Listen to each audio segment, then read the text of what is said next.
सुप्रसिद्ध राजज्योतिषांत्रिक श्री माधव गुरुजी यांचा खास उपक्रम चिंतन, सत्संग आणि साधना. सदा सर्वदा योग तुझा घडावा, तुझे कारणी देह माझा पडावा. उपेक्षू नकोस गुणवंता अनंता, रघुनायका मागणे हेची आता. जय जय रघुवीर समर्थ. श्री सच्चिदानंद सद्गुरु साईनाथ महाराज की जय. ओम साईराम. श्रीकृष्ण धामची आपण यात्रा करतोय आणि काल आपण गोकुळ धाममध्ये रमलेलो होतो. गोकुळ धामच्या गोष्टी की जिथे कृष्णाने बालपण काढलं. बरोबर 11 वर्ष 11 महिने इतका कालावधी भगवान श्रीकृष्ण परमात्मा त्या भूमीवरती होते. विचार करा त्यामधला किती मोठा इतिहास असेल.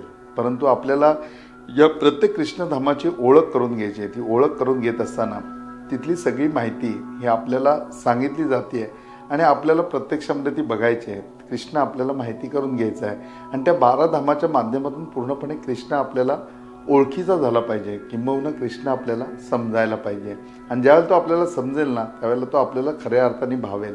आणि मग तो जो भावेल, तो जो उपदेश त्यांनी अर्जुनाला केला तसा तो उपदेश आपल्याला निश्चितपणे करेल की ज्या उपदेशामधनं आपण अर्जुन म्हणूनही सार्थ होऊ आणि तोच उपदेश दुसऱ्याला देण्याकरता आपण कृष्ण म्हणून पण सज्ज होऊ. तर मग चला आज कृष्णधाम यात्रेमध्ये पुढच्या धामाला जाऊया. पुढचं धाम आहे, त्याचं नाव आहे बरसाना. बरसानाची राधा होती, म्हणजे राधाचं जे जन्मप्लेस बर्थ प्लेस जी आहे ती बरसानाची होती. बरसानामध्ये आज पण आपण गेलो तर राधेचा महल आहे, ज्या ठिकाणी राधेचा महल होता, जिथे राधा राहत होती. आणि तुम्हाला सगळ्यांना माहिती आहे की वृषभानू आणि कीर्ती यांची मुलगी राधा होती. आणि राधाच्या जन्माची कहाणी मी तुम्हाला सांगितली की 8 वर्ष ती अगोदर जन्माला आलेली आहे. आणि ती जन्माला आलेली असताना म्हणजे भाद्रपद कृष्ण पक्ष अष्टमीला भगवान श्रीकृष्ण परमात्मा जन्माला आले. आणि बरोबर 8 वर्ष अगोदर त्याच दिवशी म्हणजे भाद्रपद शुक्ल पक्ष अष्टमीला राधेचा जन्म झाला आहे. म्हणजे राधा ही भगवान श्रीकृष्ण परमात्म्यांपेक्षा 8 वर्ष आणि 15 दिवसांनी तशी मोठी आहे. आणि मग त्यांच्या जन्माचे मी तुम्हाला सांगितलं की ज्या वेळेला 5वीला ते गेलेले असताना ते ज्या वेळेला पदस्पर्श राधेच्या डोळ्याला झाला त्यावेळेला राधाला पूर्णपणे दृष्टी आली. त्यामुळे एक विलक्षण नातं त्या प्रसंगामध्ये निर्माण झालं.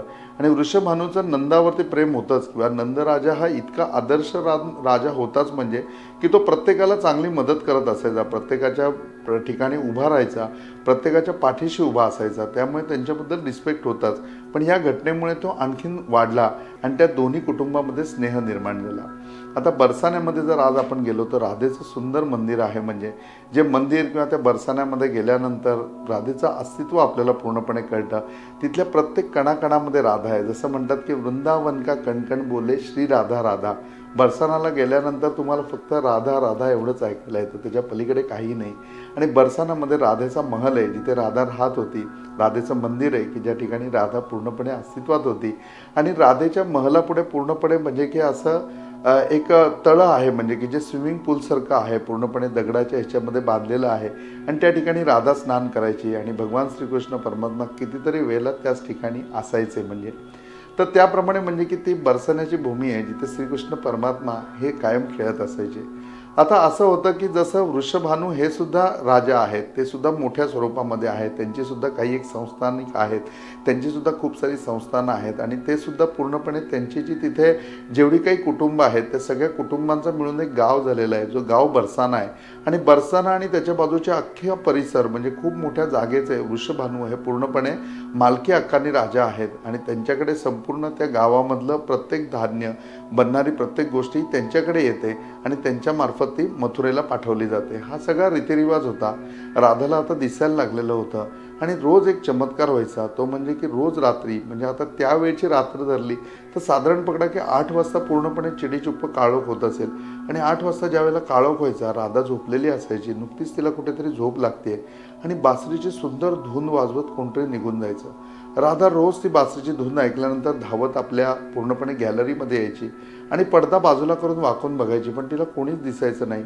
आणि खूप दूरवर ती धून तिला ऐकायला यायची. ती धून तिला खूप परिचयाची वाटायची आणि इतकी परिचयाची वाटायची की कमालीच्या बाहेर. आणि प्रत्येक वेळेला असं होतं की रोज रात्री ही धुंद ऐकायला मिळते, पण ही कोण वाजवतं ते माहिती नाही. आणि ती धुंद ऐकल्यानंतर राधाला खूप प्रसन्न वाटायचं. ती आल्यानंतर झोपायची, म्हणजे तिचा देह पूर्णपणे झोपायचा, पण मनाने ती पूर्णपणे जागीच असायची. आणि ही कोण वाजवत असेल बासरी, ही मधुर बासरी, कुठून हिचे स्वर उत्पन्न होत असतील, आणि ही बासरी आपण ज्या वेळेला ऐकतो त्यावेळेला आपल्या हृदयामध्ये एवढ्या का हालचाली होत असतील, या प्रकारे ते विचार करत असायची. पण तिला कुठल्या गोष्टीचं उत्तर नाही मिळायचं. आणि त्याच्यामध्ये अशा कालावधीमध्ये राधाने जो वेळ काढला आहे तो जवळजवळ 6 वर्षाचा काढलेला आहे. म्हणजे आणि 6 वर्षानंतरची परिस्थिती अशी आहे की आता 6 वर्ष पूर्ण होऊन 7वं वर्ष श्रीकृष्ण परमात्म्याचं लागलं आहे. आणि त्यावेळेला सकाळी तिला एकदा ती धून ऐकायला आली. म्हणजे ती पहाट होती आणि नुकतंच कुठेतरी उजडायला लागलेलं होतं. आणि उजडलेलं असताना राधाला असं वाटलं की आपण स्वप्न बघतोय आणि स्वप्नामध्ये आपण ती धून ऐकतोय, कारण आपण रात्री ऐकतोय आणि आपण आज झोपून बराच वेळ झाला आहे, आत्ता ही धून ऐकायला येते. आणि मग तिच्या एकदम लक्षात आलं की नाही, हे स्वप्न नाही, हे सत्य आहे. आणि सत्य आहे म्हणून ती धावत धावत त्या ठिकाणी जायला लागली. आणि ज्या ठिकाणी त्या बासरीचे स्वर ऐकायला होते त्या दिशेने ती पूर्णपणे पळायला लागली, धावतीये, पळतेय. आणि एक जणू काही अशी म्हणजे की पूर्णपणे तहान निर्माण झाली की मला त्या बासरीचे स्वर जवळून ऐकायचे, मला ती व्यक्ती बघायची की कोणी बासरी वाजवत आहे. आणि तेवढ्यात यांनी कोणाचं तरी लोणी चोरलेलं होतं. ते लोणी चोरलेली लोक पण याच्या पाठीमागे धावत होती. याच्या एका हातामध्ये लोण्याचा गोळा आहे, एका हाताने हा बासरी वाजवतोय आणि बासरीवरती ती धून वाजवत वाजवत हा चाललाय. त्या आवाजाच्या दिशेने त्या दोघी गोपिका सुद्धा धावत आहेत की तो लोण्याचा गोळा आपला घेऊन गेलाय म्हणून. आणि त्याच दिशेने राधा सुद्धा धावतीये की त्या बासरीचे स्वर माझ्या कानावरती येत आहेत. आणि असं पुढे पुढे जात असताना ते बासरीचे स्वर अचानक बंद होतात. त्या दोघी जणी सुद्धा कन्फ्यूज होतात की आता हा गेला कुठे, ज्याने आपल्याला लोण्याचा गोळा चोरलाय. ते स्वर पण बंद झाले. त्या लोण्याच्या गोळ्याकरता ते धावत आहेत. आणि त्या इकडे तिकडे बघत असताना राधेला पटकन असा एक हात पुढे आला, त्या हाताने आतमध्ये ओढलं आणि आतमध्ये ओढूनच सांगितलं की बस, काय बोलू नकोस. आणि राधा त्या ठिकाणी जवळ आली, ती बासरी त्याच्याकडे होती. त्याला राधा विचारते की तू कोण आहेस म्हणून. तर त्यावेळेला त्या धावत येतात आणि त्या तिकडे आजूबाजूला ओरडत फिरतायत की चोर चोर, ज्याने आमचा लोण्याचा जोळा चोरलेला आहे, लोणी चोरणारा तो कोण आहे, आम्हाला तो मिळाला पाहिजे वगैरे, हे ते ते ते. आणि त्यावेळेला राधा त्याला विचारते की तू चोर आहेस. त्यावेळेला तो उत्तर देतो, हो मी चोर आहे म्हणून. म्हणजे तू काय चोरलंयस म्हणून. तर मी त्यांचा लोण्याचा गोळा चोरलाय म्हणून, आणि तुझं हृदय मी चोरलंय म्हणून. ती म्हणली तू असा कसा चोर आहेस म्हणून. तर मी असाच चोर आहे म्हणून. मी खूप काही गोष्टी चोरतो, कुणाचं मन चोरतो, कुणाचं हृदय चोरतो, कुणाचं लोणी चोरतो, असं बरंच काही मी चोरतो. त्याला राधा म्हणली की बासरी तू रोज वाजवतोस. मी रोज ही बासरी वाजवतो म्हणून. तू रोज इकडनं रात्री जातोस. तो म्हणतो मी रोज रात्री जातोस. पण ती म्हणली तू कशाकरता जातोस. त्यावेळेला तो म्हणतो मी फक्त तुझ्याकरता जातो, मी फक्त तुझ्याकरता येतो. आणि मग याने असं आपल्याला जवळ धरलेलं आहे. ती राधा ती शेवटी म्हणजे की ती संस्थानिकाची मुलगी आहे, तिच्या वडिलांना आज राजा समान ते आहेत. आणि वृषभानूंचे संस्कार असल्यानंतर असं या मुलाने आपल्याला धरलेलं राधाला आवडलेलं नाही आहे. म्हणजे पण ती आज एवढी वेडीपिसी आहे की बस ती बासरी त्याच्या हातात आहे, तो ती वाजवणार आहे. आणि तो आवाज इतका परिचयाचा आहे, तो स्पर्श इतका परिचयाचा आहे की राधाला असं वाटतं की आपण इथून निघून जावं, पण तिचा देह तिथून निघून जात नाहीये. म्हणजे ती त्या ठिकाणून बाहेर पडू शकत नाहीये. आणि त्या अवस्थेमध्ये त्यांची दोघांची पहिली भेट होते. आणि श्रीकृष्ण परमात्माने तिचा हात हातात घेतलाय आणि ते सांगतात की तू कुठेच जाऊ शकत नाही, मी तुझं हृदय चोरलंय म्हणून, मी खूप मोठा चोर आहे. आणि मग हा चोर कोण आहे, म्हणजे तिला तोवर माहिती नाही की हा तोच श्रीकृष्ण आहे की ज्याचे पाय माझ्या डोळ्याला लागलेले होते आणि मला दृष्टी प्राप्त झाली, हाच तो नंदचा नंद आहे म्हणून. ह्या गोष्टीची सुद्धा कल्पना नाही. राधा बळजबरीने असा हात झटकते आणि तिकडनं निघून येते आणि महलामध्ये येऊन पोचते. तिच्या महलामध्ये पोचून आल्यानंतर तिला खूप अशी भीती वाटते, दम लागतो आणि एक विचित्र अवस्था तिची झाली आहे. तिची आई जवळ येते कीर्ती, विचारते राधा काय झालं, कुठे धावत गेलेली तू, सकाळी सकाळी अशी कुठनं येते. त्याला ती म्हणते की नाही म्हणून मी माझी मैत्रीण होती त्या मैत्रिणीकडे गेलेले होते आणि आले म्हणून. ठीक आहे म्हणून. आणि मग ते सावरते सगळं. आणि मग ती स्नानाला ज्या वेळेला खाली उतरते त्यावेळेला लक्षात येतं की त्या पाण्यामध्ये सुद्धा भगवान श्रीकृष्ण परमात्मा आहेत. ती म्हणली यार तू इथे पण आहेस का. तो म्हणला इथे पण नाही, आता तू जिथे जाशील तिथे सगळीकडे मी आहे. आणि मग त्या दोघांमध्ये वाद सुरू होतो आणि त्या दोघांमध्ये वाद सुरू होतं, त्या वादामध्येच प्रेम सुरू होतं. आणि मग राधा आणि कृष्णाचं प्रेम त्या ठिकाणी निर्माण झालं. ती भूमी म्हणजे बरसाना. आणि त्या दोघांमध्ये ज्या वेळेला ते प्रेम रंगायला लागलं, म्हणजे वाद संपून ते दोघं प्रेमात आले, त्या पुढचं प्रेम त्यांनी सगळं केलं ते वृंदावनामध्ये केलं.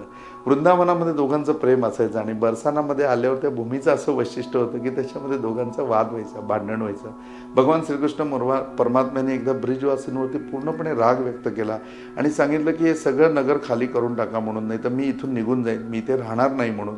त्यावेळेला सगळेजण म्हणले की असं का म्हणतोस कृष्णा, असं का आम्हाला अंतर देतोस. तर म्हणला नाही म्हणून, तुम्ही माझा खूप अपमान केला आहे किंवा तुम्ही आमच्याशी खूप वागले, तसं अद्वा तद्वा पूर्णपणे बोललं केलं आणि सांगितलं की मी नगरी सोडून चाललोय म्हणून आणि तुमच्यावर मी खूप रागावलोय, मी तुम्हाला माफ करणार नाही, त्यावेळेला राधा समोर येते आणि राधा त्याच्याशी म्हणते की तू काय एवढा रागावलायस, तुझा राग दाखवण्याचा एवढा काय संबंध, ही वृंदावन भूमी आम्ही तुला दिलेली आहे, ब्रजभानूंनी ही भूमी दिलेली आहे नंदराजाला आणि त्या ठिकाणी तुम्ही राहताय, म्हणजे तू आमच्याच भूमीवर राहतोयस, वर तू आमच्यावरच दादागिरी करतोयस आणि आम्हालाच हे सांगतोयस. हे विचारणारं कृष्णाला फक्त एकटी राधा होती आणि त्यावेळेला तो म्हणतो की नाही, म्हणून तू ही सगळी भूमी दिली असली तरी या ब्रिजवासींवरती माझे अनंत कोटी उपकार आहेत, म्हणजे अनंत कोटी उपकार मी या लोकांवरती केलेले आहेत की कधीच फेडू शकत नाही, तर मला अधिकार आहे म्हणजे की त्यांच्यावरती राग दाखवायचा किंवा त्यांना रागामध्ये एखादी गोष्ट बोलायचा.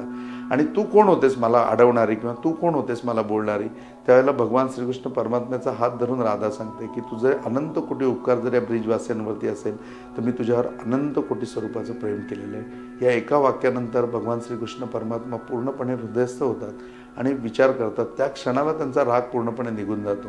भगवान श्रीकृष्ण परमात्म्यांना त्यावेळेला जाणीव होते की नाही, राधाच्या पुढे आपण कधीच जाऊ शकत नाही आणि राधाचा शब्द आपण कधीच मोडू शकत नाही. राधा त्या ठिकाणी तोंडावरती हात ठेवते. भगवान श्रीकृष्ण परमात्मा काहीच बोलू शकत नाही.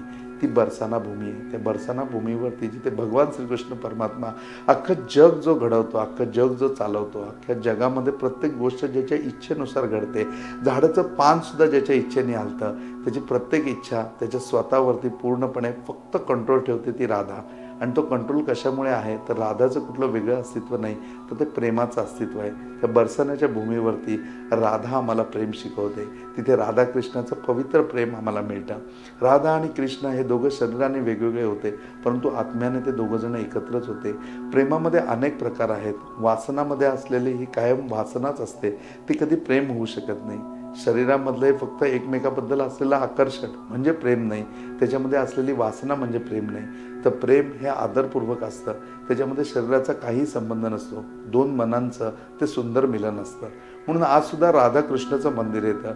ते राधाकृष्ण मंदिर कुठेतरी त्यांच्या प्रेमाची पवित्रता आम्हाला सांगतं. प्रेमाची पवित्रता कुठेतरी आम्हाला बरसाना शिकवतं आणि पवित्रता शिकण्याकरता, पवित्र प्रेम निर्माण करण्याकरता, ज्याच्यामध्ये वासनेचा अंशही नसला पाहिजे असं प्रेम शिकण्याकरता आम्हाला बरसाण्यामध्ये जायला पाहिजे. आम्हाला राधेचं दर्शन घ्यायला पाहिजे. आम्हाला त्या तलावावर जायला पाहिजे की त्या तलावामध्ये जिथे राधा स्नान करायची, जिथे कृष्ण तिला भेटायला यायचा आणि बरसाण्यावरनं तिला वृंदावनमध्ये घेऊन जायचा. नक्की आपण एकदा बरसाण्याला जाऊया, नाही तर बरसाण्याच्या ह्या सगळ्या गोष्टींचं चिंतन करूया, राधाचं कुठेतरी रूप आवरूया आणि राधे राधे जय श्री राधे हे भजन मनातल्या मनामध्ये करूया. आज इथेच थांबूया. ओम साईराम.